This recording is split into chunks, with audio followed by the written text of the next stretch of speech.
আসসালামু আলাইকুম বন্ধুরা, আপনারা সবাই কেমন আছেন? আশা করি আল্লাহর রহমতে সবাই ভালো আছেন। আজ আমি একটা নতুন রেসিপি নিয়ে এসেছি আপনাদের কাছে। হয়তো বা সবার কাছে নতুন না, তারপর একটা রেসিপি নিয়ে এসেছি। এটা হচ্ছে সাবুদানা পুডিং।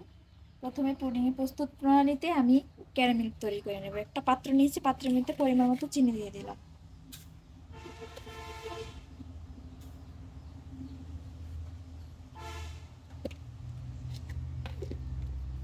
গ্যাসের চুলা দিয়ে দিলাম। এটা খুব অল্প আছে এই ক্যারামেলটা তৈরি করতে হবে।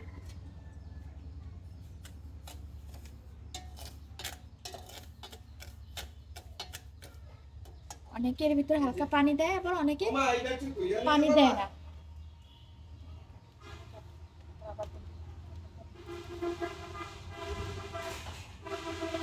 বন্ধুরা, আপনি দেখতে পাচ্ছেন যে আমি ক্যারামেল তৈরি করতেছি। পুডিংয়ের ক্যারামেলটা তৈরি করে নিচ্ছি। এটা হচ্ছে সিলভারের পাত্র, এর জন্য আমি হালকা একটু পানি দিচ্ছি। অনেকে পানি ছাড়াই শুধু চিনি দিয়েই ক্যারামেল তৈরি করে। তা কিন্তু ক্যারামেল তৈরি করতে হলে সিলভারের পাত্র ছাড়া যদি ননস্টিকে দেন তাহলে আপনাদের পানি প্রয়োজন হবে না। আর সিলভারের পাত্র তৈরি করতে গেলে অনেক সময় নিচে লেগে যায়, পড়ে যায়। তার জন্য আমি একটু পানি দিয়ে, হালকা পানি দিয়ে, চিনি দিয়ে ক্যারামেলটা তৈরি করে নিচ্ছি। এই যে আমি 3টে পাত্র নিয়েছি। 3টা পাত্রে আমি ক্যারামেল ঢালছি।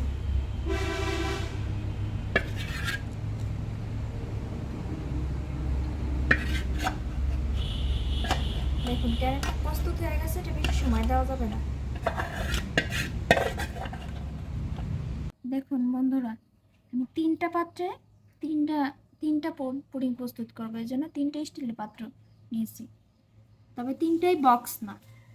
এই যে দেখুন, এই পাত্রটা, এটা একদম ডাইরেক্ট পুডিংয়ের বক্স এরকম পাওয়া যায়। এটার সাথে রাবারের ঢাকনা আছে। এই যে আমি এগুলি একটা কিনছি, তাই একটাই আনছি। আর এটা এমনি স্টিলের স্বাভাবিক যে বক্স পাওয়া যায় ওইগুলি। আর এটা হচ্ছে আমার ছেলের ছোট গ্লাস। মানে 3 সাইজের হবে, তো এর জন্য 3 রকমের নিচ্ছে। আমার আজ এর চেয়ে ছোটো বক্স ছিল না, এই জন্য গ্লাসের ভিতরে ক্যারামেলটা ঢেলে নিয়েছি। আপনাদের সাথে কথা বলতে বলতে আমার ক্যারামেলটা বেশি মানে তাড়াতাড়ি হয়ে গেছে, এর জন্য অনেক দ্রুত ঢেলে নিয়েছি। আবার এটা দেরি করলে এটা লেগে যাবে, একদম শক্ত হয়ে যাবে। যে পাত্র ছিল সে পাত্র শক্ত হয়ে যাবে, এর জন্য খুব দ্রুত পাত্রে সেট করে দিয়েছি। এরপরে স্টেপ হচ্ছে আমি সাবুদানা ওটা সিদ্ধ করব। এই যে সাবুদানার প্যাকেট, এটা আপনাদের ভাইয়া গত পরশুদিন রাত্রেবেলা নিয়ে আসছে। এটা আমাদের দেশি না, আপনি চাইলে যে কোনো ধরনের সাবুদানা নিতে পারেন। কিছুটা সাবুদানা নিয়ে নিলাম, এর চেয়ে বেশি মনে হয় লাগবে না। এটা প্রথমে একটু ধুয়ে নিচ্ছি।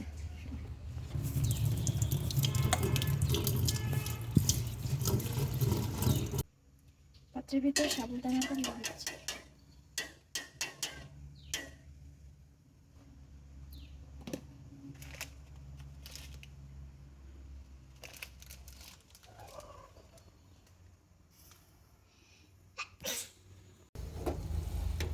এই যে সাবুদানা সিদ্ধ হচ্ছে, এটা সিদ্ধ হয়ে আসলে এটা নামিয়ে ফেলতে হবে। এটা আমি একটু সেঁকে নেব ঠান্ডা পানি দিয়ে। দেখতে পাচ্ছেন প্রায় সিদ্ধ হয়ে আসছে। সিদ্ধ হয়ে গেলে এটা সাদা ভাবটা থাকে না, পানি পানি কালারে হয়ে যায়, মনে হয় যে পাথর, পানি কালারের পাথর এমন লাগবে দেখতে।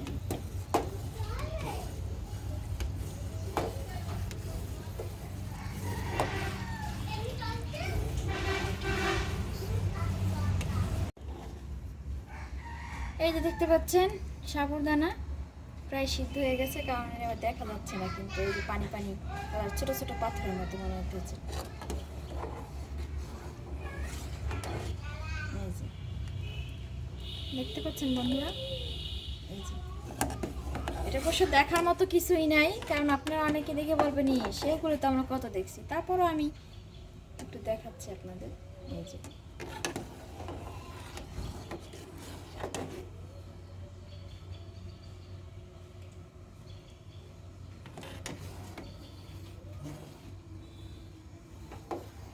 যে একটার সাথে একটা লেগে থাকে, এটা এভাবে লেগে থাকবে না, আলাদা আলাদা হয়ে যাবে।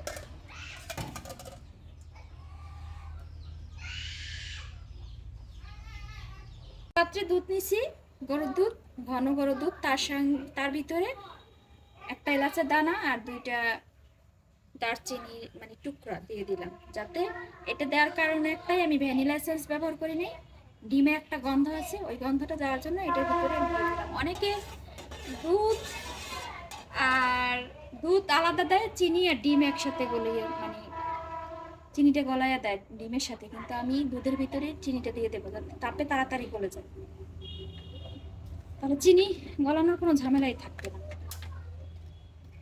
তারপর ওই দুধের ভিতরে আমি একটু স্বাদ বাড়ানোর জন্য 2 4 চামচ গুঁড়া দুধ দিয়ে দিতেছি, তার সঙ্গে চিনিটা পরিমাণ মতনে দিবেন। পুডিংয়ে সাধারণত মিষ্টি কম হলে ভালো লাগে না।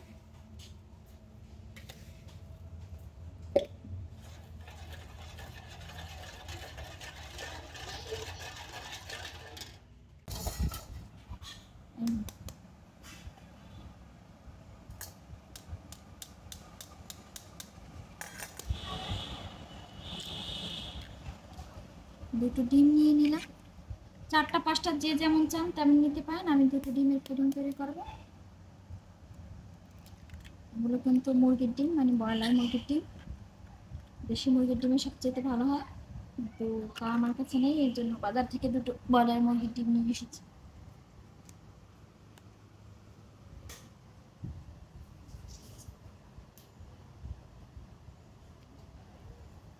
এগুলো খুব সুন্দরভাবে ফেটিয়ে নিব। এই জন্য যে দেখুন হ্যান্ড ব্লেন্ডার বলতে এটা দিয়ে ডিম ফেটে হচ্ছে।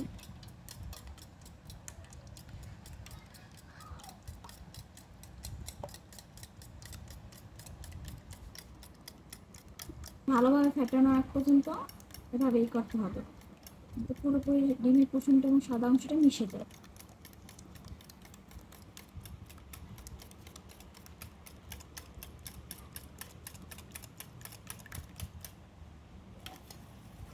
দেখুন বন্ধুরা, এখানে সাদা অংশটা আর কুসুমটা আলাদা মনে হচ্ছে না, মনে হচ্ছে সবই একই রকম।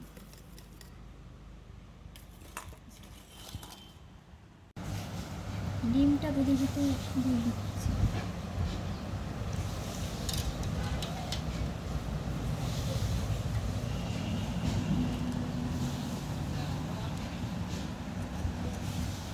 এটা পুরোপুরি মিশিয়ে নেব, মিশিয়ে আর একবার ছেঁকে নেব।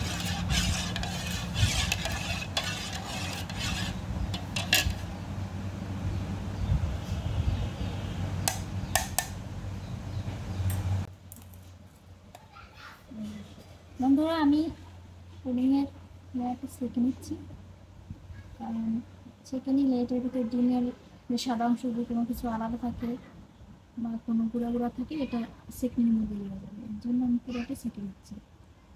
এছাড়াও আমি এর ভিতরে যে দারচিনি আর এলাচের দিয়েছিলাম, ওগুলো সেঁকনির মধ্যে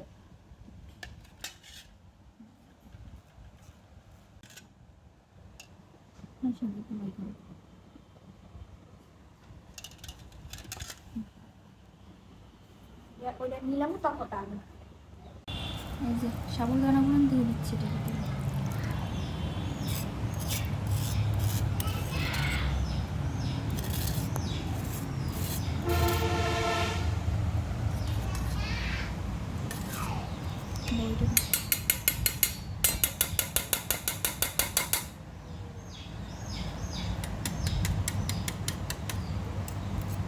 এটা আমি যে ভালোভাবে সাবুদানাটা মিশিয়ে দিতেছি এটার ভিতরে।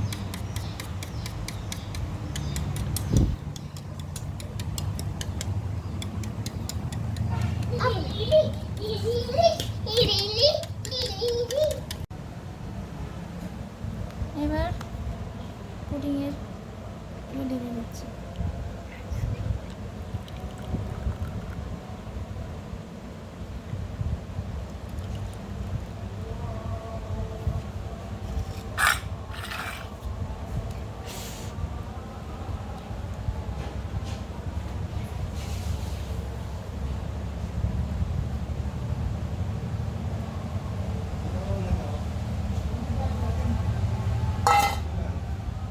এবার এগুলি আমি ভাপে দেওয়ার জন্য নিয়ে যাচ্ছি।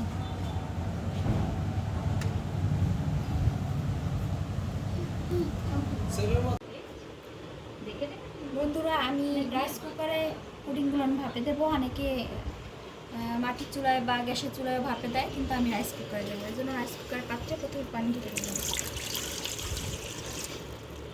পানির মাপটা আপনি পাত্রে অনুযায়ী দিবেন, ঠিক আছে? এর উপরে একটা স্ট্যান্ড বসায় দিলাম।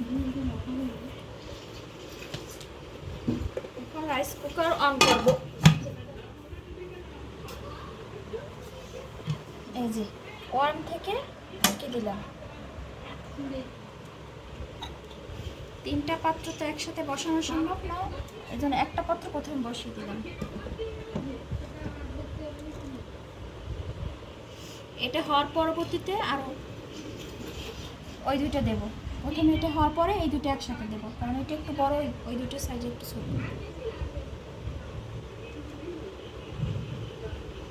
হাত দেওয়া দরকার ছিল, দিয়ে দিলাম। এভাবে হওয়ার পরে পরবর্তীতে আপনাদের আবার দেখাবো, যখন হয়ে যাবে তখন একটা টুথপিক দিয়ে দেখে নেবে। যদি টুথপিকটা পুরোপুরি পরিষ্কারভাবে ওঠে, ওটার ভিতরে দেওয়ার পর তাহলে বুঝতে হবে যে পুডিংটা প্রস্তুত হয়ে গেছে, ঠিক আছে? এই যে এখন আমরা দেখবো যে পুডিংটা তৈরি হয়েছে নাকি। এই জন্য রাইস কুকারটা আর্মে দিয়ে রাখছে। এখন ঢাকনাটা তুলতেছি।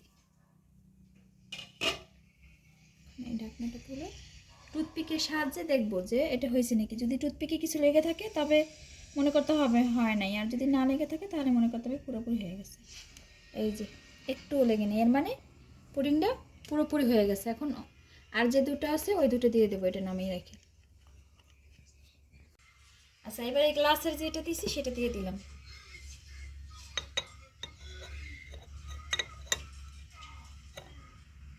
তার উপরে এটা দিয়ে দিলাম।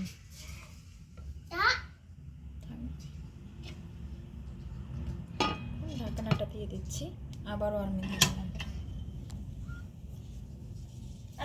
প্রায় আধা ঘন্টা পর ফিরে আসলাম। এটা কুকি ছিল, কুকের থেকে ওয়ার্মে করার পরে আবার অফ করে ফেলছি। এখন দেখি একসাথে দুইটা পাত্র দিয়েছিলাম কি অবস্থা, পুডিং হয়েছে নাকি। প্রথমে বক্সটা দেখবো, বক্সেরটা কি অবস্থা। এই যে দেখুন, এই যে টুথপিকের সঙ্গে কিছুই লেগে নেই, মানে হয়ে গেছে। তারপর ঠান্ডা হতে হতে আরও জমে যাবে এটা।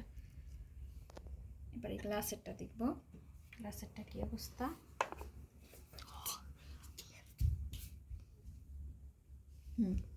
এটাও হয়ে গেছে। এখন এগুলো ঠান্ডা হবে, ঠান্ডা হওয়ার পরে ফ্রিজে রাখবো। আবার দেখা হবে আগামীকাল, ঠিক আছে?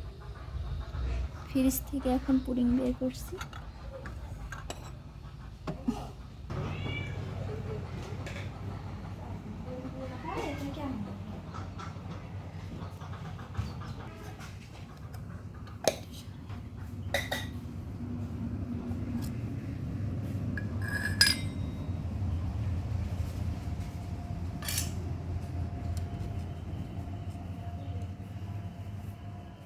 এই যে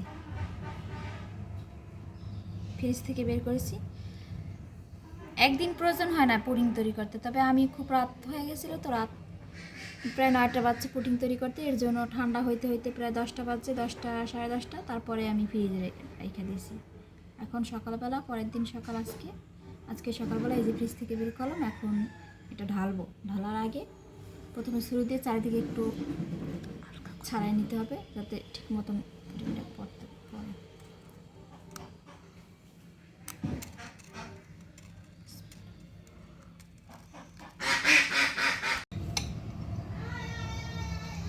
প্রথম সাবুদানা পুডিং তৈরি করলাম, দেখি।